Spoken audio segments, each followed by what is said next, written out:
to the UFO Woman Show. I'm your host, Melisa Kennedy, and we are doing another at-home edition of our show. I hope all of you at home are staying safe and healthy, as my thoughts are with all of you during this difficult time. But I'm hoping that today's episode is going to inspire you and bring you some joy in any way that it can, because I'm bringing back one of my friends and one of my favorite guests. It's KEVIN Briggs. He's an author and an experiencer, and I am so happy to have you back on the show. KEVIN, how are you?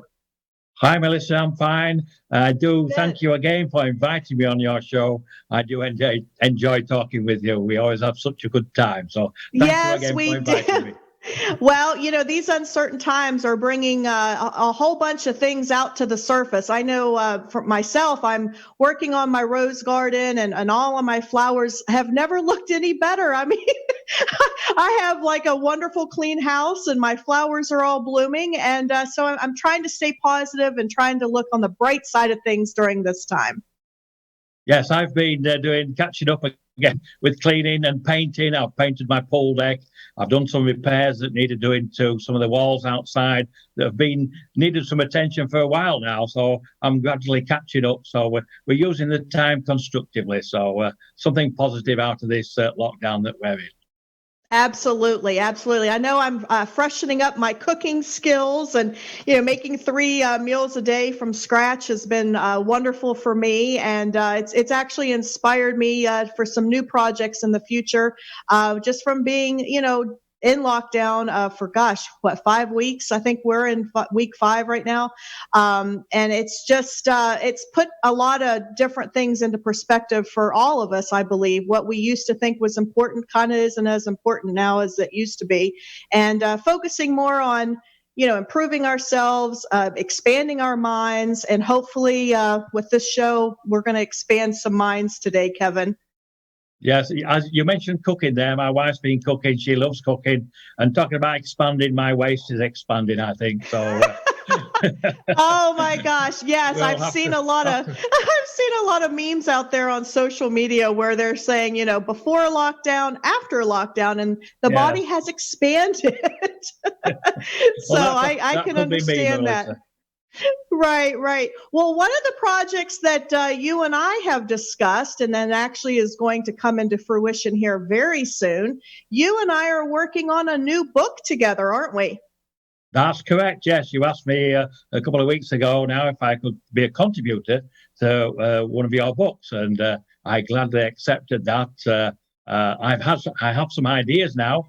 I haven't actually started writing yet, but I'm hoping to do that this week. I've been getting some ideas together and making some notes. So, yes, it will be very interesting because things, as you know, times are changing, and we're under this lockdown and we have this pandemic at the moment. So, plenty to write about. I'm sure it'll be a very interesting book, and we'll be able to include things about consciousness and how it's affecting us globally, the consciousness itself. Yes. Well, the name of the new book that I'm writing with KEVIN and also Edgar Yo, the 3 of us are collaborating our experiences and knowledge. And the name of that book is Tap into Universal Energy. And we're hoping to have that launched this summer. So definitely be on the lookout for that, because it's going to incorporate a lot of what you and I talk about, KEVIN, all the time, as well as some of my other guests that I've had on the show. Yes, it should be very interesting. I know Edgar has... he's an experiencer as well, and I know I enjoy chatting with Edgar, and it should be an amazing book. Yes, I think so. I can't wait. We've already done. I think we're on chapter 4 already. So we're diving into it head first. And what better time to use right now in this quarantine time to work on some self-improvement projects. So I'm hoping that this book is going to be one that a lot of people can relate to. So speaking of books, I've got your wonderful book here, which we've talked about several times. It's been on our show. It's on our BMK Publishing USA.com website, and it's The Spiritual Consciousness: A Personal Journey. And if you haven't read this book yet, guys, you really need to get a copy of this. It is such a good book. I can't put it down every time I've read it, and I've read it 3 times now, by the way. It's so good. It's really a true look into KEVIN's real life experiences as a remote viewer and as a contactee. And Kevin, you couldn't have written this any better. For someone that maybe isn't familiar with these topics, I think you've made this book so approachable and so understandable that even if you're new to the subject matter, you can relate to this book and you're not going to want to put it down. Yes, thank you for that introduction of the book there. That's very complimentary. I do appreciate that. Yes, just my experiences from childhood. And many people have these experiences. They do not talk about them, and for fear of ridicule, possibly.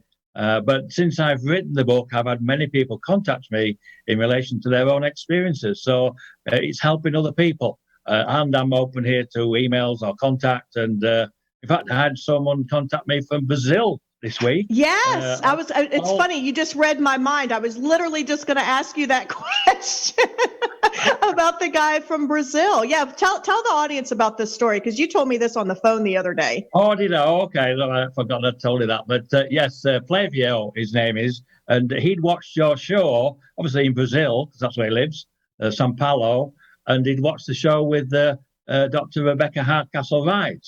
And he knows Dr. Rebecca Hardcastle-Wright because she was in Brazil recently at a conference. And he was at the conference as just a guest. He wasn't a speaker. And for some reason, the interpreter wasn't able to be at the conference. So he stepped up to the plate and was the interpreter for Dr. Rebecca Hardcastle-Wright's lecture. So he met her through that. And then when he saw the interview and Rebecca mentioned me, he felt that he must contact me. And he contacted me last week, and we had an hour-long chat, and he's an experiencer as well. So, again, it's connecting people globally now. So, yeah, all because of your show, really. It's fascinating. Oh, my goodness. Well, that certainly makes me feel good, and I'm sure it's going to make my producers feel good, because that just tells me that we're making a global difference with the UFO Woman Show, and that's just fantastic. That makes all of this worthwhile if we can just reach out and touch somebody and make a difference and make that connection. So that's so cool. Thank you for sharing that story. I do find now that many experiences are coming together. We're all being connected. We're all joining the dots. Like Flavio from Brazil, I've had other people from different parts of the US here contact me. And so, yeah, it's expanding our network, really, which is very good. And we can share ideas, share experiences that we've had, and that very often gives us confirmation. So it really does. It validates everything that we already know and have already experienced. But what I'm starting to see, as you mentioned, is the circle that we have starting through the guests on our show and other ways of meeting. It is starting to make these connections that we didn't even realize we had connections with these people. I mean, just like Rebecca on my show a couple weeks ago. I had no idea until she and I talked that we grew up in the same little town in West Virginia. I mean, that's just crazy. And, the numerous stories that you and I talk about, Kevin, and the people that we both know, mutual friends and whatnot, there's so many similarities and so many stories that kind of intertwine in our lives that it just brings more validation. Yes, I remember when I spoke to you earlier this week, and you mentioned you were thinking about asking Derek to be on your show. And I know Derek. Derek did a channel with me a couple of years ago, probably now, maybe 18 months. But again, it's how everybody's been connected. We all seem to have a connection to one another, and it's creating and I know one of your new authors, Vale, I think her name is. She's an experiencer too. And I met her at an experiencers meeting where I was showing a small video. And now she's part of your published authors. I mean, it's just a very small community getting bigger and bigger and all being connected. And you seem to be the focal point for it, Melisa. Well, I put it out into the universe a year and a half ago that I wanted to be the publisher that people came to when they had, different types of stories to share, and the voice that could get that out there for them. And, year and a half later, here I am, and I have 6 authors with BMK Publishing. So for that, I'm very grateful. And I've been blessed to have all of these new friends come into my life. And, just work mutually towards this common goal. And yes, you're right. Rael Anderson, oh my gosh, her new book just launched actually a couple of days ago, and I'm hoping to get her on the show as well. And her book is called A Medium's Journey, and oh my goodness, it's so good. It's much like your book. I just dive right into it and I can't stop reading. But yeah, no, Derek, I'm hoping to have on my show either next week or the week after. So I'm looking forward to that very much. That'll be good. I enjoy. I always watch your shows afterwards, so I always enjoy them. And now that I'm knowing the people that have been on there, it makes it even more interesting for me. So it's fascinating. Oh, well, thank you. And you're one of my biggest supporters. You're always sharing everything on social media, and I really appreciate that, because that's just getting a whole nother group of people in contact with the show, with WeBeam TV, with the books that we've got going on. And thank you for that. I really appreciate that, Kevin. So speaking of social media, you keep sending me some videos and some articles lately that's been real intriguing. You want to touch on a couple of the ones that you've sent me and read yourself that you'd like to talk about? I've just been doing a lot of research because, as you say, we have a lot of time on our hands now, and quite a few have been about the pandemic, trying to get as much information as possible to help people, to assist them with the figures and things and what they can do. Clearly, I think we're reaching the peak now, but there seems to be two sides of the story, and we need to have all the information, all the figures are correct, so we can make a valid decision on, obviously, when we can come out of this at the other end. And I believe that's what's happening now.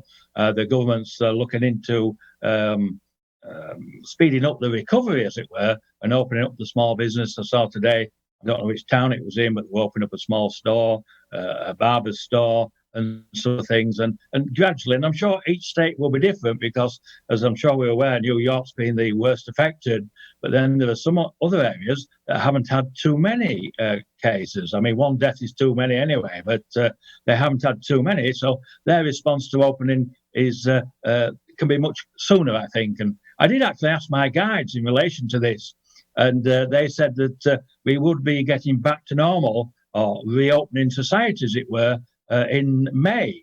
And at that time, I thought that was quite soon for that. They didn't give me a specific date, but now it looks like the May might be true in some of the states. So we'll have to wait and see. Right. Well, that's interesting that your spirit guides told you that. I know through several meditation sessions that I've done here lately, Reiki, and also with the singing bowls, I've done quite a few meditative sessions here lately. And one of the things that came through for me, and I really hope this actually happens, because it would be fantastic for the humanity, but also for our planet. And that is, the statistics are showing that air pollution has come way, way down. Whether you're talking about Los Angeles or the East Coast, it doesn't matter. It seems like globally air pollution is really getting reduced with the, least less number of cars on the road and everything else. I know the pollution is coming way down. So I really hope that if nothing else happens, maybe we all just learn a few little tricks here from this lockdown, and we actually start to rethink how we do things in a more green way. Maybe we start putting the planet first instead of profits. That would be pretty cool, I think, if that happened. That'd be a good thing. Yes, I'm sure we will come out to the side. We'll be a changed society. But I look at the positive side in relation to consciousness itself. This is the first time we've come together as a species globally, although it might be from a virus, but everybody's thinking about the same thing. Everybody's thinking about the planet. Everybody's sharing that consciousness. We've come together globally for the first time in our history. All the different countries, all the different ethnic people, that variety of human species that we have, we've all come together. We've forgotten our differences now. We're talking about the virus, and how do we, as a species, how does humanity get over this? And we'll do it together, and we'll learn and come out the other side. And there will be many positive things. You've already mentioned about pollution. I mean, the governments have been trying to stop the pollution by legislating things. They've had some success and some failure. But we, as the human species, have stopped using our motor vehicles, and the pollution's gone down tremendously without spending any money. just by altering what we Exactly. do, altering our behaviour. So there'll be many positive things come from this, I'm sure, and we need to act on those things. And obviously, we have had pandemics before, and they're horrendous. But we do get through them. We do continue on. So I think this will be a great learning curve. Yes, yes. And speaking of to that, I've had two people ask me questions privately on social media platforms that are very interesting questions. And I thought, well, what better person to talk about this than you, Kevin? One of the questions that I had was, Melisa, do you think the intergalactics possibly have something to do with the pandemic, not in a negative way, but in a way to kind of slow this world down, get us back to basics, get us back to, a very simple way of thinking and kind of make us more conscious about our existence and our planet? I thought that That's a was an interesting question. It is very interesting, a possibility, but I actually asked that question. Perhaps I should ask them that. I hadn't thought of that. I thought, we have these viruses, they're natural viruses. The coronavirus itself is very popular. It's part of the common cold, a coronavirus, not the COVID-19, obviously, but there are many coronaviruses and we are used to them. So I doubt it very much, but I haven't asked them, but I could ask them, but I think there are natural viruses that just continue to grow once they get into the human population. And we see that with many of the flus, pneumonia, and a lot of the pandemics we have had in the past, like measles, polio, all old pandemics, and we managed to overcome them and almost eradicate some of them. So hopefully we'll continue to learn with this, and we'll get through it, as I say. I'm sure we will have a positive outcome for society in general, globally. So, and I said, the fact that we are coming together, I think that's just absolutely fascinating. Right. Well, have you had any communications with the Council of Eight or anything like that you can share with us? I did ask them about the pandemic, and they said we will come out the other side, and we will come out a better society because of the pandemic.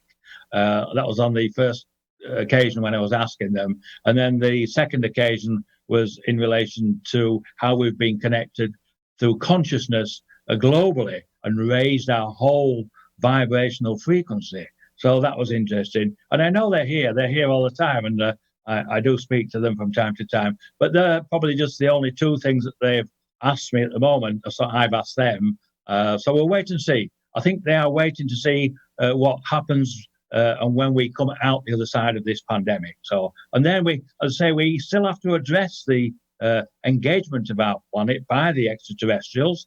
The governments are aware of it, but they're obviously very busy with the pandemic at the moment. But once we've got over that, then perhaps they can turn their attention to the extraterrestrial engagement of our planet. So we will have to wait and see. Right. Well, the second question that I've been asked privately on social media is, and this actually came through the UFO Woman, and they asked me, did I think a fake UFO invasion is in the works in the immediate future? Possibility. I mean, what way to stir the pot just a little bit more than have some sort of a fake invasion happen.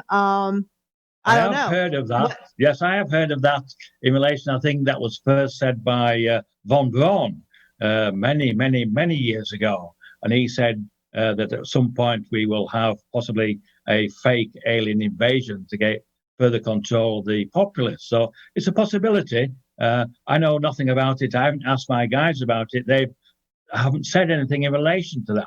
I think it's probably one future option, but I don't think the futures are set in stone, as it were, and we can influence them by consciousness.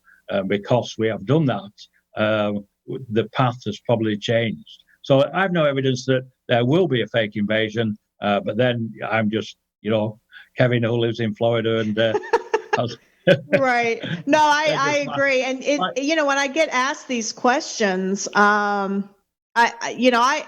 always have a positive answer to as many things as I possibly can. And my answer to that is, if it were a true invasion, it would have happened already. So my position always is that the intergalactics or the extraterrestrials that are in our presence do not have violent tendencies, if you want to think of it that way. Because if they did, we would already be gone anyway. So I tend to look at it as a peaceful interaction. And if there was a non-peaceful event happen, I myself am going to put up a red flag that is this really the real deal, or is this something else that is, with Well, I bad think the intentions? scenario, I think the scenario of the false flag has been put out there throughout the whole UFO, what shall we call it, establishment, as it were. So everybody is aware of it. So yeah, we would all question it. And I am aware that many experiencers have had a shared dream, where they see craft appearing over major cities globally at the same time. But that wasn't an invasion. That's obviously they've been invited in that dream. And I know that dreams are a modality of contact. And as you say, there's no reason for them to be hostile. Even our governments have known they've been here for 70 odd years. And I'm sure many, many years before that. So that there's no threat from them. They've told me they will only intervene if we start a nuclear war.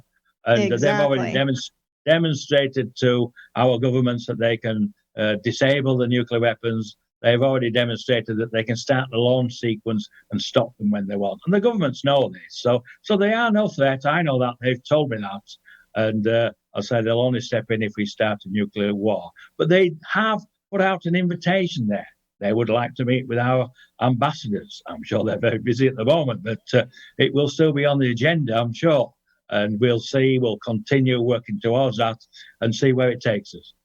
Exactly. So, my take on that, for those of you that are working at home, there's nothing to fear, because I really believe that if there were, we'd already know it. I have a very peaceful mindset when it comes to intergalactic or interdimensional beings. I'm not scared of it whatsoever. I believe that they are here for our greater good. It is not something to be scared of. It is something, however, that could be misunderstood or misinterpreted. And for that reason, I urge everybody to look at books such as Kevin's, other books that are out there that are fantastic. Dr. Stephen Greer's fantastic. There's a lot of resources out there that once you get the education, once you get the knowledge, and you truly understand what this whole cosmos is about and the universal consciousness, you're not going to be scared anymore, because you're going to have the knowledge to where you're not fearful of the unknown. And I think that's probably what, things like Hollywood and propaganda and all this stuff, they just stir the pot of fear mongering. And then everybody's like, aliens. It's not like that. That's quite true. If it were, we'd already know it. Yeah, that's quite interesting what you said there. And when you actually said initially, I'm not fearful, the first time you said that, the time was 33 seconds. So of course it was. To me, on the clock here, I can see it said 33. And that means to me, that's a safety number in relation from the ETs. And that's part of sometimes the way they communicate with numerology or numbers. I know when I was speaking to Flavia from Brazil, on the first time I tried to contact him, I lost my internet connection. So I messaged him and told him about that. And then the following day, I was able to get the internet connection working again. And I contacted him. We spoke for about an hour or so.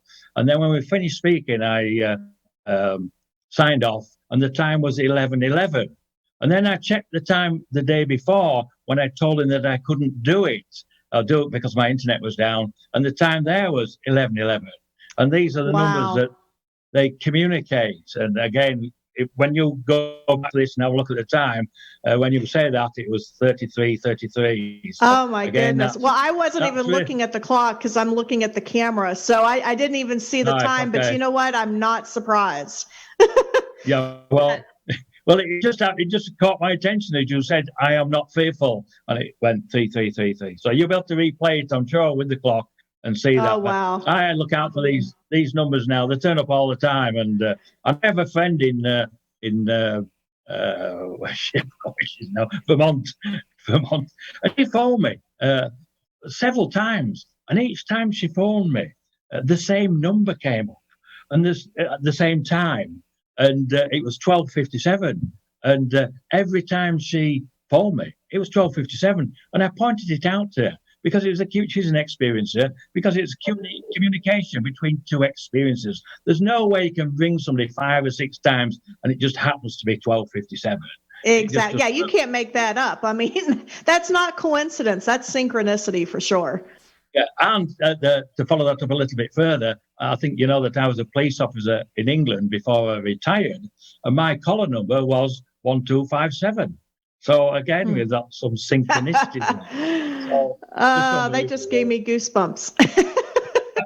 You can't make this stuff up, Melisa. No, you can't make this stuff up, Kevin. I mean, you mentioned 1111. I cannot begin to tell you how many times 111 or 1111 shows up on my clock when I look. Or, for example, I mean, just for example, the new book that we're working on, I didn't realize, but I had the font do like an auto size font. Guess what it was? 11.11. Was it really? Yeah. So yeah, it is because I scaled it. Once you're open to it, then you recognize it, and then that's part of the universal consciousness communicating with us, giving us confirmation, really, that we're on the right track. Oh, yeah. Yes, 1111. For those of you that don't know, that's a very strong indicator that you are awakened to the universe's energy. There's it's angelic. There's a whole bunch of stuff. If you just Google it or look it up, there's a lot of stuff about numerology, and the 1111 number is quite powerful. So, encourage people to look that up because it's really neat. But well, anyway, what else has been going on, Kevin? Tell me some more. I know you've had some phone calls. You've been on some Zoom and Skype meetings yourself. Anything that you can share? I went to I was invited to a MUFON meeting. We normally have them in once a month down in Orlando, and if I can get down there, I go. But this time they decided to do it by Zoom, and then again another guest of yours, Denise Stoner. She was organising the MUFON meeting. She sent me an email, asked me if I was interested in attending, and I attended. And there were 20 of us. We had a fascinating talk by one of the guests there, Tom, about a book called Rachel's Eyes. I hadn't heard about this book, and very interesting how she was at university for a short period of time with an actual hybrid. So it's probably on my list now to get to buy that book, Rachel's Eyes. But it worked very well. The meeting went down very well. We all communicated. We were able to, if you had a question, ask questions. So that will probably be the way it's done in the future, possibly. And it saved me time because normally I drive over to Orlando and then we have the meeting and then I drive all the way back. But I just miss probably the personal interaction that we normally have. But right. Yes, I've had some other. I'm using Zoom all the time now because obviously we can't get out. And I've had a couple of meetings with other experiencers across the US, and that's always interesting. We all get confirmation, and so yeah, keeping quite busy. And now I'm writing this chapter for your book, so yeah, it's I'm keeping busy. Well, you mentioned the book that you discussed during the MUFON virtual meeting, a hybrid, meaning human and extraterrestrial hybrid. Yes, on this one, I think they said that she was reptilian or reptoid. And, yeah, so you'll have to get the book and read it. I know. Yes. Tom gave us a quick synopsis of the book, and it sounded very exciting. So I won't go into it. Yeah. But certainly worth a read from what the information we were given. So, do you know? Did the person have Rh negative blood, or did they even discuss that at all? I don't think he discussed that. I don't know. No. So it was just a lady that was at university, and she was asking for someone to share the dorm with her or rooms or whatever. And this lady was blind, and then someone answered the advertisement for a roommate, and this lady turned up who was a hybrid. And because the lady was blind, she wasn't able to see her. So I won't go into it any deeper, it would spoil the book, but a fascinating story. And again, another connection there. We were talking about it, and Denise Stoner knew the author and the person in the book. Oh my gosh. Which was fascinating. And she said she would be 93 years old now. But she spoke to her 10 years ago about the book, and got some more information. So again, a circle of things going around, everybody being connected, So if any of your viewers out there are interested in that book, I forget who the publisher is now, but Rachel's Eyes, there's volume 1 and volume 2. So, and she didn't write volume 2 until she was 80, and she felt she had to finish the story off. Because of her age, she was 80. She didn't know how much longer she was going to live, but she's now 93. So I think she's still going strong. Don't quote me on that. But yes, so very interesting. I'm going to buy the book anyway and read it. So. Oh, absolutely. It sounds like something I'd be interested in. And you know me, the Rh negative theorist in me is like, I got to find out, is this person Rh negative? Because, about 85 to 90% of us that have that blood type are experiencers. And there's so much fascinating data out there, and some of which is not published. It's more people like myself that dive into the different theories and do surveys and questions and stuff, questionnaires with people that are Rh negative. And one of these days I'm going to write a book about Rh negative because I think there's something to all that, really and truly. Yeah, it's interesting you should say that. I got a link today from Dean Caparella, and he organised the Aliens Revealed online summit last year. That we were both in that. That was in January or February. Remember? Yeah. I remember. Yeah. and he on this link that he sent, it was talking about the Rh negative blood. There was a discussion about it. I haven't watched it yet, so I've got the link. I'm going to watch it. So I don't know if they sent you the link or not, but probably I haven't checked it was a Facebook. No, just direct email from Dean. So. Okay. Well, I haven't checked my email, so I'll have to check after we get done with filming today. But yeah, that definitely sounds interesting. And from time to time, I'll get just random people, email me or message me on social media that are Rh negative, and they're like, "So, Melisa, what's your thoughts on this?" Or they'll share their personal experiences or characteristics and traits with me, and man, I tell you what, there's just so many things that people maybe would miss. But when you start to study this stuff like I do and make these dots, there's a lot of real anomalies here that I don't think traditional science can explain some of it. It's pretty interesting.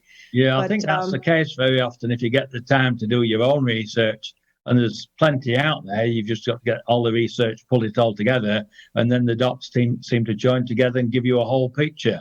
We just, as an individual, unless you particularly do that, you just get a little bit here, a little bit there, and you don't get the full picture. So perhaps now with the lockdown, we'll have time to do more research. I know my brother's been busy doing research on all sorts of things now, and he seems to be keeping quite busy. Right. Well, one of these days we got to find out if you're Rh negative, Kevin, because I tend to think you are. Yeah, I don't know. I did. I had some blood taken quite a few years ago now, and they did tell me, but I forgot what it was. So, but she said it was an unusual blood, and it was actually for myself. I was having an operation, so they took a couple of pints out, and then if I needed it in the operation, they put it back in again. But I didn't need it, so I was okay. But yeah. But I don't have any record of what it was, so it might be interesting to see. Yeah. Yes, it really would be. I mean, if nothing else, just for my own curiosity and my own research, I think it would be. I don't think I would be surprised if you're Rh negative, Kevin. Wouldn't surprise me a bit. What's the connection then to the Rh negative to the ETs? It's not an area that I've studied, so. Right. Well, there's quite a few connections that someone could certainly theorize. That is that the increased psychic abilities, increased intuition, heightened enlightenment, connection to the cosmos. I mean, all of this plays right into what you are, really, Kevin. I But suppose that then does describe me. yeah, I know it does. That's why I'm like, I wouldn't be surprised at all. A lot of times you're clairvoyant, clairaudient, both of which you and I are. I don't know. That's just the part of it, but I mean, to me, that's a lot of stuff that describes you. So I Yeah, I wouldn't be suppose it does. Yes, I do surprised. have those abilities, but I think probably we all have those abilities. We just don't develop them. We're not told about them, True. and they're Well, kept true. hidden.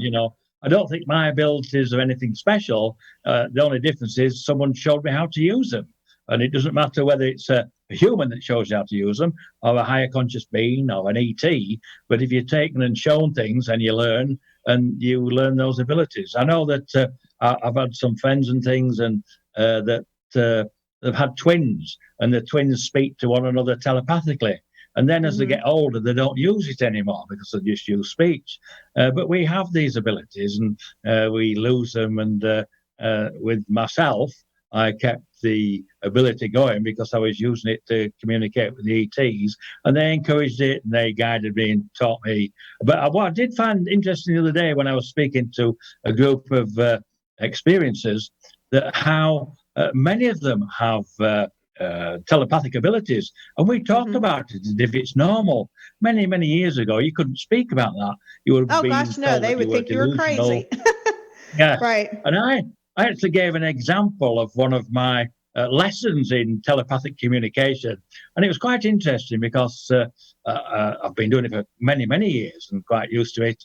And on this one occasion, I was sat about 10 o'clock in the evening, and I got this thought: have I put my chickens in the chicken coop? Now, we live out in the country here, so I have to lock the chickens away at night so the coyotes don't come. We have coyotes here, and they'll come and steal the chickens. And so I have to go and lock them in. So I went outside thinking, oh, I couldn't remember whether I'd locked them in or not. So I got up to check. As I walked out the back door, the street light went off immediately. Again, nothing unusual for me. And then I walked through the gates towards the chickens, and I had locked them. It was closed. I just didn't remember. And then I looked up at the other street light directly behind the chicken coop, and that went off. And I thought, oh, I wonder if there's a craft in the area. So then I looked up, and there was this craft. It was lit up like a Christmas tree. It wasn't very high. It was moving silently, slowly. It flashed a big red neon light and a white neon light, and it flew directly over my head and disappeared slowly. Now, what that was a lesson there in relation to communication using telepathic communication. My understanding was that was my thought, that have I locked the chickens in? But it wasn't. It was their thought. They gave that thought to me. So I would get up. They then attracted my attention with a street light, with a second street light, and then I look up and see the craft. So really what they're saying, they can share their thoughts with us. And when you understand that, it increases your understanding of telepathic communication. And it depends where you are on Absolutely. that level of your understanding. But I've met with quite a few experiences now who have the telepathic abilities that I have with the ETs. And it's not just with the ETs, I think. Very often through my life, I think, oh, I'll just phone my brother. And then as I do that, the phone rings and it's my brother. You know, and, Yes. and that's happened so many times. And you speak to people about that, and they say, oh, that happens all the time with my sister or my brother. And They're on many connected. occasions, I've Yeah. phoned my brother and he's engaged because he's phoning me. So it's Oh my that gosh. telepathic communication, but we don't tend to think of it as that until we learn and develop it further. So yeah. Right. Well, that's an excellent point. I mean, you're exactly right. This is not indicative just to one group of people, as we all have this capability. I just think that for those of us that maybe are more awakened and more alert into our abilities and into the cosmos and the universal energies, when you tap into all of that, you are more awakened and you actually experience a lot more of these synchronicities or telepathic experiences, psychic sessions, things like that. We're all more in tune with it because it's what we do. And anybody can do it. I mean, I've had people ask me, well, Melisa, how do I see things like you do? Well, I've been working on this for a solid 2 years. And when I say working on it, I mean every single day I take several hours out of my day to raise my vibrational levels through a whole host of modalities. It's not just any one thing that I do, but it's a family of a lot of things that I do together to bring myself up to a higher vibrational frequency. And some of that is through food that I eat and things that I avoid. That's a big part of it. But things like Tai Chi, Qigong, meditation, yoga. I mean, I'm a water sign, so I make sure that I always have a water element in my daily life. Hence my pool. For those of you that follow me on social media, I'm always I'm always showing my pool, because that for me is relaxation. It's very meditative. I now have a 60-pound selenite crystal by my pool, and I sit and meditate with it. I do a lot of psychic journeys with it. I mean, there's a lot of stuff that I do with crystals. I'm a huge fan of working with crystals. So it's just a lot of things. But yes, you're right. Anybody can do this if you wanted to, if you choose to. There's a lot of information out there. I have channeled, 3, maybe 4 projects for me to do here in the last few weeks, all of which deal with raising our vibration, getting ourselves connected to the universal consciousness. And it's the reason why you and I are working on another book together. And, it's just getting this information out there. For me, it's just, I'm a vehicle to educate and get the information out there. It's nothing special that, I know, or any special gifts or anything. It's just, I'm actively pursuing this lifestyle, and hopefully I will encourage and inspire others to follow suit and get out of the lower vibrational frequency and raise ourselves up. And then I think if enough of us do it, like we were talking about collective consciousness, global consciousness right now, especially right now during this lockdown, just imagine if millions of people all at the same time meditated, did yoga, I don't know, any other positive activity that we can think of. If we all did it at the same time, the whole entire earth would just vibrate much higher at that moment. And I think we did a little bit of that through the worldwide meditation on April 4th. I know myself and Edgar, we both participated in that, and we did a whole entire hour of meditation. And we had, collectively, we probably had close to 100 pounds of crystals around us. Right, okay. Yeah, it's amazing, isn't it, really, what you can do with these crystals. And I think, as you say, meditation is the key, and having an open mind and asking. You can ask higher consciousness, ask the ETs, higher conscious beings, the angelic realm, whatever your belief system is, and they will assist, they will help, as I'm sure. I've done that from a child, and I'm very confident, and if ever I need any help in anything, I always ask, and they do help. They do. It's amazing, really.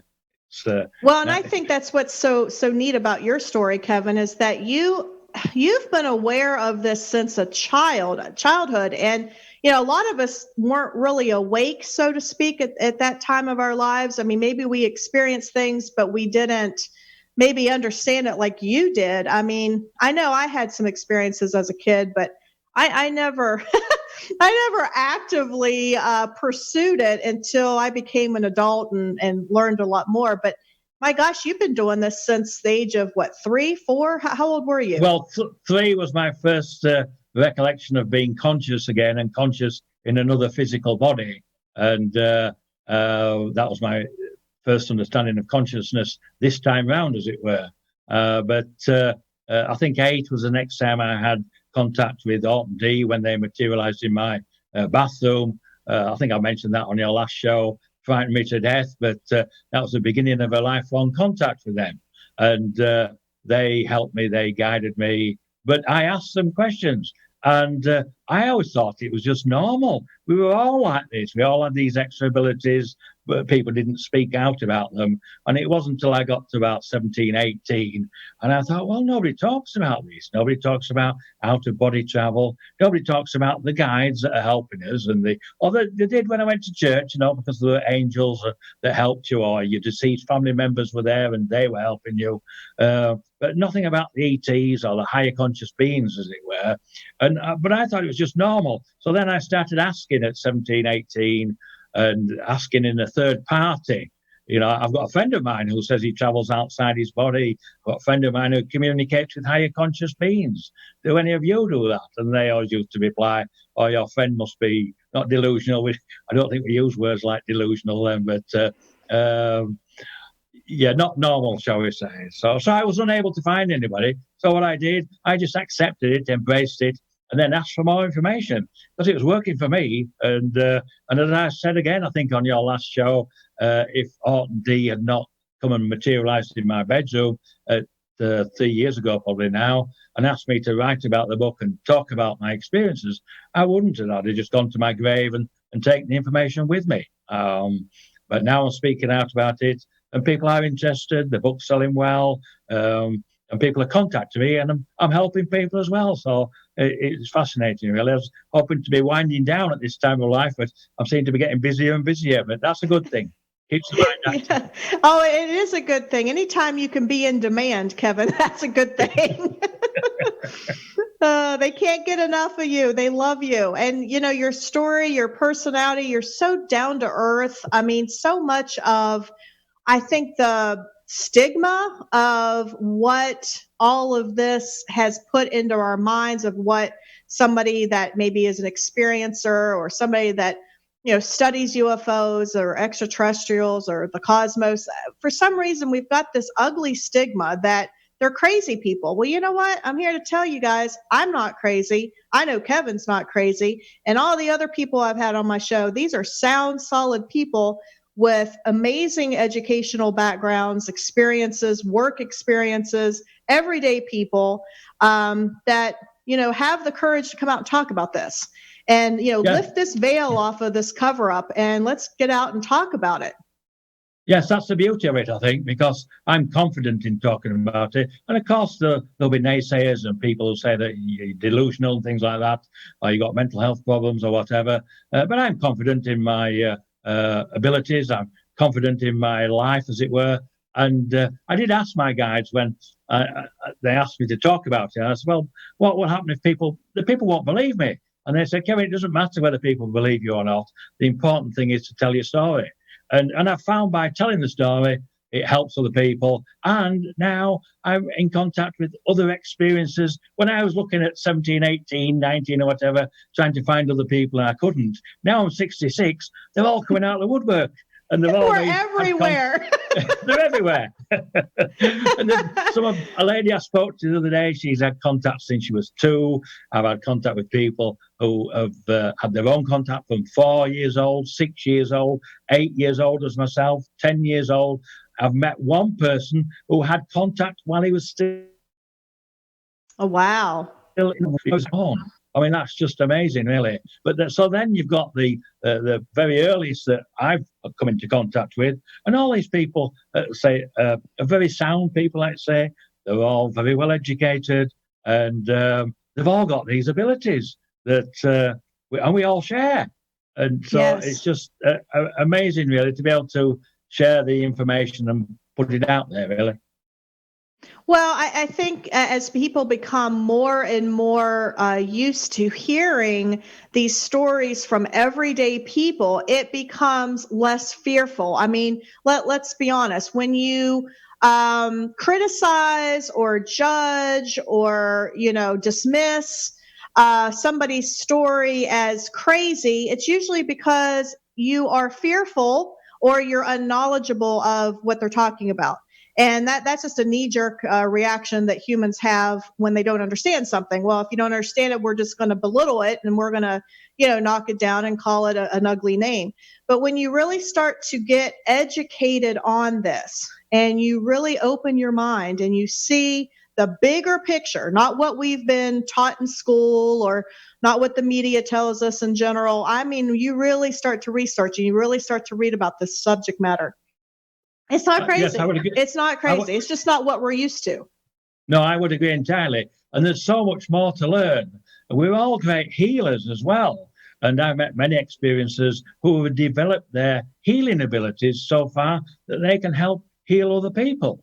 And yes. I know I keep myself. Reiki and therapeutic touch. Yes, there are many. I'm not an expert on any of those, but I understand that they are valid, legitimate areas where we are able to heal ourselves and others. Well, exactly. In fact, we're going to touch on that in the new book, the Tap into Universal Energy, the new book that you and I are working on. Edgar and I are going to talk about Reiki, therapeutic touch, because he and I are both certified in Reiki, and so we talk about that. And how we can raise our vibrational levels to the higher consciousness, to the universal consciousness, and tap into those healing abilities. And then, of course, your experience, Kevin, with remote viewing. You know, a lot of people have possibly heard of remote viewing as a government program that we use to spy on, our enemies and whatnot.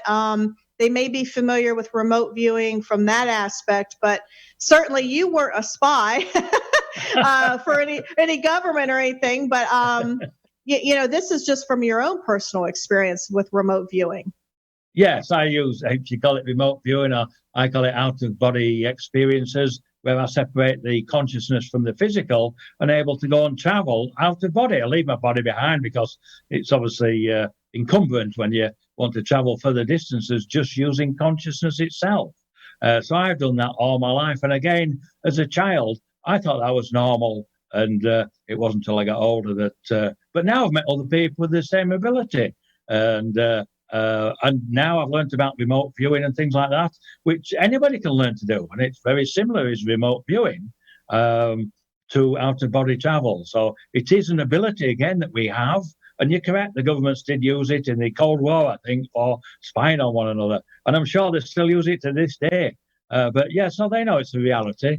And it's just using consciousness itself. I saw a brief video a couple of days ago where they can now measure, I know they can measure the electrical activity within your brain by putting electrodes on. But this was having electrodes outside of the skull, about 2 or 3 inches, and they could measure consciousness outside of the brain. And that's the first time they've done that. So that's showing us then that the consciousness is around us. And then if you can tap into it, then you can use it for communication, you can use it for travel, you can use it for creation, manifestation. So it's a very bright future we have, and we're moving up that scale there. So looking forward to the future, Melisa. Yes, me too. And as I get more and more in tune with the universe's energy and healing energy, I'm more spiritual now than I have ever been in my entire life. I am here to tell you, I am way more spiritual being than I ever was. I'm also way more in tune with nature, with just things that raise our vibration, things that make us feel good, things that make us do good, than I've ever been. So there's definitely something to this. And if you haven't looked into it and you're watching the show, I highly recommend, going back, rewatching or watching for the first time a lot of these episodes of the UFO Woman, because we've had so many good guests on here. Yes, we talk about extraterrestrials. Yes, we talk about UFOs, but really and truly, we talk about the whole universe, because that's what this is all about. It's not just one facet. It's the whole universe as a whole, and tapping into that on a personal level, and an intellectual level, and a spiritual level. That's what all of this is about. And that's really what's important, especially during this time, this uncertain time. I think it's important that we not only look within, but we look out to the universe to help us through this difficult time, because that's the only way I think we're going to make it. Yes, I would agree. And I think that people are being awakened now. As you said, there was that mass meditation on April the 4th. There are other groups, large groups, globally again, getting together, meditating, requesting the assistance of consciousness itself, shall we say. Yes. So yes, and we've so much to learn. And you already understand healing because you're a Reiki. I don't know what title do you have as a Reiki? Is it a Reiki master or? Yeah, it is. It is. Yeah, you go through the different levels of Reiki, Reiki 1, Reiki 2, Reiki 3. And then once you hit that third, right? So you already know about healing. I mean, yeah, you already know about healing and the healing abilities. I've always just healed myself if I get something wrong. I do that too. Oh yeah, I do that too. Oh my gosh, I got into Reiki way back in my 20s, so I've been doing Reiki for over 25 years. So it's a good thing, and if you don't know about it and you're listening to us and you want to check into it, I highly recommend you do that as well, because again, this is full circle. All of this is interrelated. Intergalactics, UFOs, cosmos, universal energy, it's all interconnected. Well, Kevin, it looks to me like we're getting down to the final seconds here. And as always, I love having you on my show. You are such a joy. Go to his website, kevinjbriggs.com. Check out his book. His book is amazing, Spiritual Consciousness, A Personal Journey. And you guys got to look out for the new book that Kevin and I are doing along with Edgar Yo, and that is Tap into the Universal Energy. It really is going to answer a lot more questions. But until then, I really appreciate all of you from my home to yours. I hope that you all stay safe, stay healthy, and as always, keep looking up.